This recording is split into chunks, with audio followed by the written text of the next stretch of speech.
Olá, vamos dar continuidade ao nosso estudo de Apocalipse, o livro da revelação.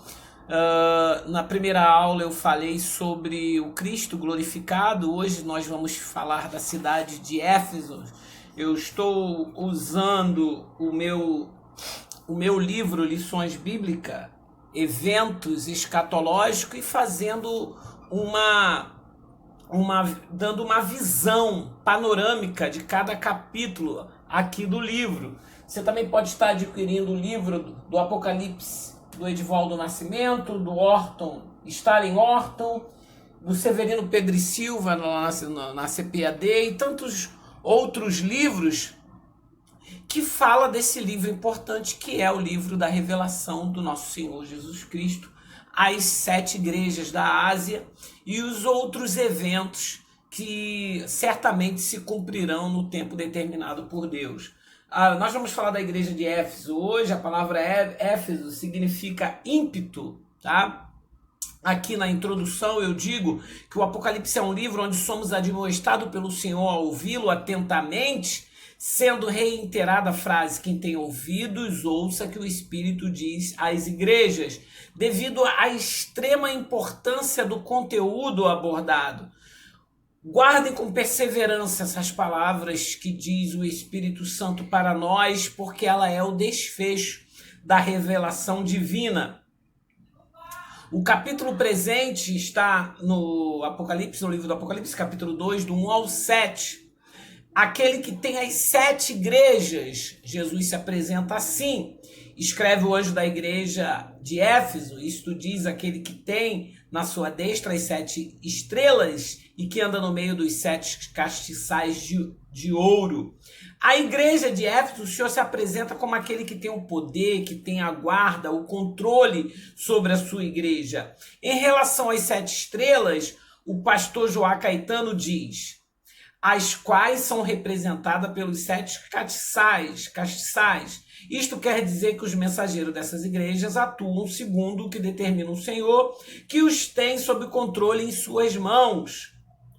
Conheço as tuas obras, o teu trabalho, a tua paciência, e que não pode sofrer os maus, e puseste a prova os que dizem ser apóstolos, não são, e tu achastes mentirosos.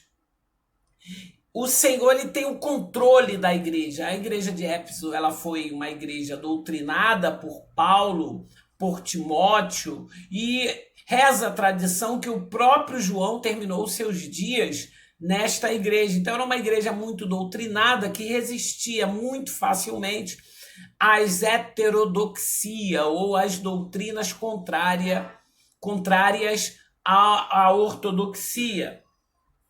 O Senhor, ele sabe de tudo, ele é onisciente. O que anda entre os candeeiros, isto é, está presente no meio da sua igreja, sabe muito bem o que ocorre nela, porque ele conhece as suas obras, as minhas, as suas, seus empreendimentos e trabalhos para Deus. Também sabe da nossa paciência, nem sempre fácil, diga-se de passagem, em Deus. Jesus é onisciente, portanto, nada lhe escapa do que acontece na comunidade da fé.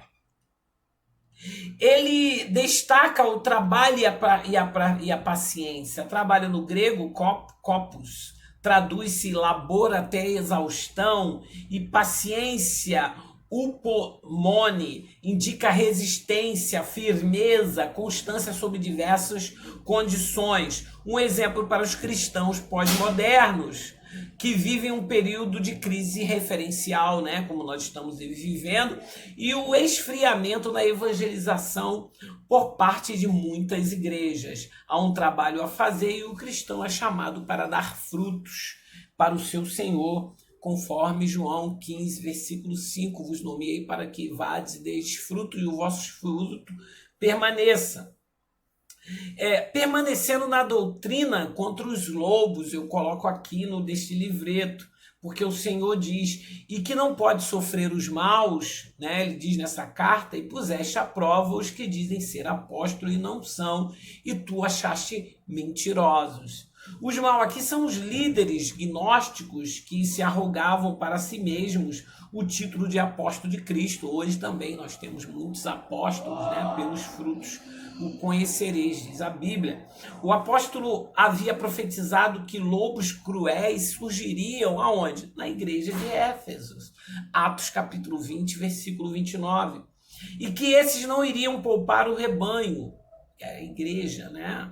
A igreja de Éfeso era uma igreja bem doutrinada, pois teve lá Paulo, que permaneceu por 3 anos, como eu disse, Timóteo, Tíquico e João como ministros. Torna-se, portanto, capazes, por isso, diz o texto, puseste a prova os que dizem ser apóstolos e os achastes mentirosos. Quando você for fazer sua segunda leitura do livro do Apocalipse, você vai entender o porquê Jesus dizer essas palavras. Não há dúvidas que Éfeso era uma igreja instruída e com discernimento espiritual proveniente do conhecimento da palavra de Deus. É onde se origina o autêntico discernimento através das escrituras. Discernimento é o dom mais necessário que deve ser buscado mediante o estudo e a meditação das escrituras.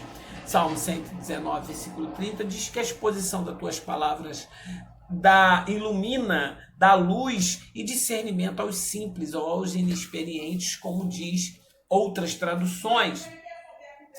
A igreja da era apostólica, no versículo 2, né, a carta que nós estamos examinando aí no capítulo 2 de Apocalipse, era uma igreja que Jesus descreve: sofreste, tens paciência e trabalhaste pelo meu nome e não te cansaste. Muitos eruditos acreditam que as 7 igrejas da Ásia têm, além de uma mensagem profética, elas revelam um retrato da igreja histórica do seu início ao fim, isto é, esses eruditos acreditam que as 7 igrejas da Ásia, elas descrevem toda a história da igreja desde o seu nascedouro até os dias pós-modernos, né? Sendo assim, Éfeso é a igreja da era apostólica que enfrentou os desafios dos movimentos gnósticos. Os gnósticos eram seitas, eram várias seitas, uma mistura de filosofia, de neoplatonismo, de judaísmo, de cristianismo, mas as crenças do Oriente eram um caldeirão, era uma miscelânea de crenças, e eles acreditavam que somente teriam salvação aqueles que tivessem esse conhecimento secreto, né? Foi muito combatido pelos pais da igreja. Ela enfrentou os gnósticos num trabalho árduo, incansável, paciente e o mais digno do seu exemplo para nós, e não te cansastes. Os chamados pais da igreja que o digam, que o Senhor nos dê força como esses homens, né? O Senhor também faz uma referência ao amor. Tenho, porém, contra ti que deixaste o seu primeiro amor. Esse é o problema da igreja de Éfeso. Paulo disse que tudo que foi escrito para o nosso ensino foi escrito. Eis o exemplo de uma igreja que perdeu algo que não podemos perder, que é o amor. O amor no dicionário diz sentimento que predispõe alguém a desejar o bem de outrem. Mas o nosso amor é um amor ágape, é um amor sacrificial, é um amor que vê o objeto amado sofrendo, vai ao encontro dele para ajudá-lo. Aprendemos aqui que existe a possibilidade de ter cristãos trabalhadores, pacientes, instruídos nas escrituras, contudo carecendo de amor, como eles tinham no início da caminhada. Para Agostinho, a medida do amor é amar desmedidamente. Como é que você deve amar? Você deve amar desmedidamente. Não tem medida para amar. Os dons devem ser usados em amor e nada deve ser feito sem ele. Em 1 Coríntios capítulo 13, o apóstolo Paulo mostra que é o maior dos dons é o amor. A esperança vai, né? A fé vai ser extinguida, mas o amor jamais acaba, ele é eterno. O amor cristão não pode ser fingido. Paulo diz lá em Romanos 12, 9, que o amor não seja fingido. Paulo fala da fé operada pelo amor, em Gálatas 5, 6, que, como sabemos, é o fruto do Espírito, Gálatas 5, 22. E a nossa união deve ser sempre em amor, como Paulo fala em Colossenses 2, 2. E a igreja é exortada ao amor fraternal, como Hebreus 13 e 1. São inúmeras passagens relativas ao amor. Sua antítese é a falta de amor, é o puro ódio. O ódio insano que já temos demais nesse mundo, né? Que amemos fazer a obra de Deus em amor. o coração do Senhor sente quando o amor ardente diminui, diz o erudito Rubens Serbach, né, autor do livro Revelando os Mistérios do Apocalipse.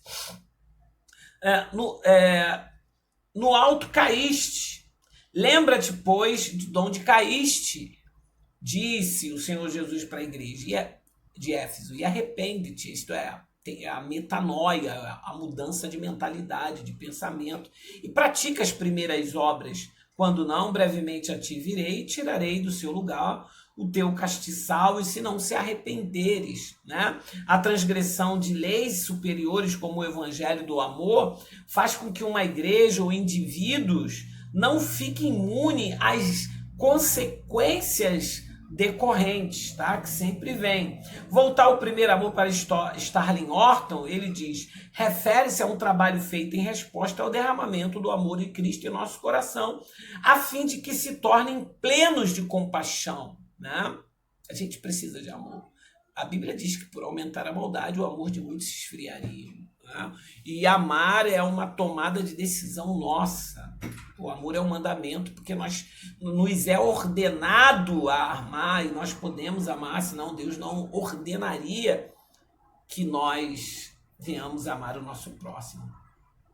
Sem Jesus na igreja, não há igreja. Isso aqui é um tema que eu botei aqui nesse livro de Apocalipse, né? Quando não, brevemente tirei de ti, tirarei do seu lugar o teu castiçal, se não te arrependeres, né? Um aviso claro, o arrependimento é a volta das primeiras obras, ou aquele que anda entre os castiçais de ouro não andaria mais ali, não teria mais a presença de Deus, assim como a presença de Deus foi vista saindo do templo por Ezequiel, os querubins levantando do templo, Ezequiel tendo aquela visão. Sem a presença de Deus não dá, não pode ser. Estão claros certos princípios espirituais aqui que, não obedecido, advém consequências claras para qualquer comunidade ou indivíduos. Quantas igrejas floresceram e desvaneceram por lhe faltar constância nas obras e no amor? Milhares de igrejas, várias igrejas com ministérios prósperos, com homens de Deus, com vários dons espirituais, sendo eles mesmos dons de Deus para a igreja, e a falta de amor fez com que viesse o orgulho humano, o ciúme, o cerceamento do dom alheio, e a igreja começou a se depauperar, começou a ficar pobre, a empobrecer, por causa da falta do amor. Onde há amor, há riqueza, né? Então, muitas igrejas deixaram de florescer. A nossa história comprova essa assertiva. Se não se arrependeres, como disse o pastor americano David Wilkerson, que o arrependimento ele é a nossa única esperança. A doutrina ela é uma fortaleza contra a corrosiva heresia. Nós estamos vivendo um período de intensa heresia. Heresia nos hinos, né? Há muitos hinos heréticos que não são ortodoxos, não são cristocêntricos, não são bíblicos, né? E também da palavra da mensagem pregada. As pessoas pregam o que está no coração dela tão somente, não pregam a palavra de Deus. Isso faz com que os crentes fiquem fracos, né? No versículo 6 do capítulo 2 de Apocalipse, tens, porém, isto que aborrece as obras dos nicolaítas, quais também eu aborreço. Vemos aqui uma alusão a um chefe gnóstico, que no verso 2 é referido como maus e mentirosos. O gnosticismo era um movimento formado por vários grupos, não apenas por um, mas aqui está em foco os nicolaítas, que para Champlain moveram do evangelho imperativo moral, não vendo no mesmo nenhuma função santificadora, que isso é uma heresia. O propósito do evangelho é nos santificar. E o que é a santificação? A santificação é apenas você se afastar daquilo que é mal, não é você estar com a roupa fechada até aqui, saia comprida lá, andar com duas calças, como um jovem falou para o pastor, Deus tocou no meu coração para eu ser mais santo, e eu não vou usar mais uma calça, eu vou usar duas calças. Não é roupa, não é uma indumentária que vai fazer de uma pessoa santa, ela se afastar das coisas mais, das coisas ruins, das coisas profanas. Diz aqui, e em sua resposta elevada à sabedoria, mediante pelas artes mágicas, diz Champlin, pelo cerimonialismo e por um falso misticismo, imaginavam-se isentos das exigências morais, os gnósticos. Não há que duvidar que muitos deles usavam passagens de escritos paulinos, como o 14º capítulo de Romanos. Não havia lei moral no evangelho deles. O termo gnóstico significa conhecimento, o conhecimento que eles carregavam para si e que eles pensavam ser salvífico. Condenando as obras das trevas, no versículo 6, o Senhor Jesus diz que aborrece as obras dos nicolaítas, quais também eu aborreço. Os comentaristas dizem que esses nicolaítas, segundo acredito, eram originários de Nicolau, o 7º diácono escolhido em Atos capítulo 6, versículo 5. Outros, porém, têm opiniões diferentes acerca disso. Existe ainda hoje os nicolaítas, né? Que são hoje, na minha opinião, os teólogos liberais que ainda estão fazendo vítimas na seara do mestre e na academia cristã. São os pregadores do outro evangelho, logo um evangelho anatematizado, né? Então, nós temos ainda o evangelho gnóstico, cuja corrente persiste em existir como nos movimentos Nova Era, movimentos revolucionários, né, políticos, que são inimigos ferozes do verdadeiro evangelho do nosso Senhor Jesus Cristo. O que devemos fazer frente a tais correntes? Aborrecê-las.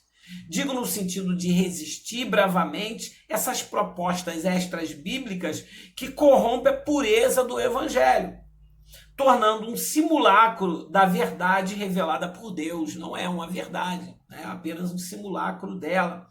Ainda temos a imitação da teologia da libertação, que está sendo copiada pela teologia da missão integral, uma teologia social em prol de uma classe social desfavorecida, como o evangelho selecionasse quem precisa dele para revelar Jesus Cristo, né? Que Jesus tem que ser revelado aos ricos e aos pobres, tá? O evangelho deve ser pregado para todas as classes sociais, pois a alma do rico sem Jesus Cristo é tão miserável quanto a do pobre sem ele. E não vos associeis com obras infrutuosas da treva, antes, porém, condenai-as. Essas doutrinas, essas obras repreensíveis têm que ser condenadas por mim, por você, pela igreja. O prêmio é prometido também, o prêmio da vida aos vencedores. Quem tem ouvidos, ouça que o Espírito diz às igrejas, ao que vencer, dá-lhe de comer da árvore da vida, que está no meio do paraíso de Deus. Ouvindo a voz do Espírito, pois sua função é guiar a igreja em toda a verdade, ele fala aos ouvidos interiores, fala ao coração do pecador, né? Porque fala em voz saliente, fala no silêncio ao que vencer, como bem disse Mário Ferreira dos Santos. Aos vencedores, ao que vencer, dar-lhe-ei de comer da árvore da vida que está no meio do paraíso de Deus. Vencer é a nossa única opção diante do que nos foi proposto, oferecido por Deus para quem não quer ser condenado com este mundo, né? Cristo tornou-nos vitoriosos, e os que conseguem dia a dia levar a sua cruz vence o mundo e o seu psiquismo inferior, carnal, diabólico, por amor ao seu Senhor. Portanto, já vencemos Satanás e seus opressores demônios, tentadores insistentes, acusadores e essencialmente malignos. E isso tudo graças ao poder de Deus. Isso significa que crucificamos a carne, a vil concupiscência que reduz aos homens escravos das paixões. Estamos crucificados com Cristo, como Paulo diz em Gálatas capítulo 5, verso 4. Então, a consequência disso é a suprema participação na vida eterna Jesus diz, no versículo 7 que nós lemos, dar-lhe-ei de comer da árvore da vida que está no meio do paraíso de Deus. É isso que as pessoas não entendem do Evangelho. O Evangelho é uma proposição, ele é uma proposta de salvação para a alma humana que sobrevive à sepultura, né? E é Deus que nos chama a sua eterna habitação. Nós estamos falando de eternidade. Nós como homens e mulheres da fé, nós cremos que há uma vida eterna nos esperando. Porque Deus não mente. Porque Deus é eterno. Porque Deus enviou Jesus Cristo para morrer por nós na cruz do Calvário, para que nós tenhamos vida e a tenhamos com abundância, como ele diz, né? Salvação é participação, onde Deus nos comunica os dons celestes e nos faz participantes da vida divina pela morte do Deus Filho e a regeneração efetuada pelo seu Espírito, isto é, o novo nascimento.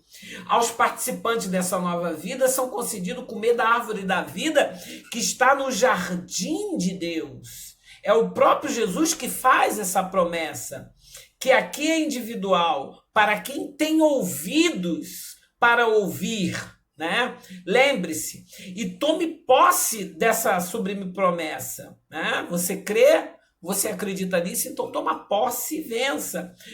Concluímos dizendo, vimos que sem amor a obra é desprovida desse intenso sentimento. E os que fazem a obra precisam também, ao exemplo dos efesianos, resistir ao fermento velho, à falsa doutrina degeneradora que hoje está graças aos milhares aqui, ali e acolá. E o que há no jardim de Deus é a árvore da vida. Cremos que só será acessível aos vencedores e somente aos vencedores. Amanhã falarei sobre a igreja de Esmirna. Se você gostou desse vídeo, dê um like, compartilhe, abençoe outros irmãos para que venham a entender um pouco mais do livro do Apocalipse, o livro da revelação que diz respeito ao fim último do homem na eternidade com o nosso Senhor e Salvador Jesus Cristo. Paz perfeita para você, em nome de Jesus.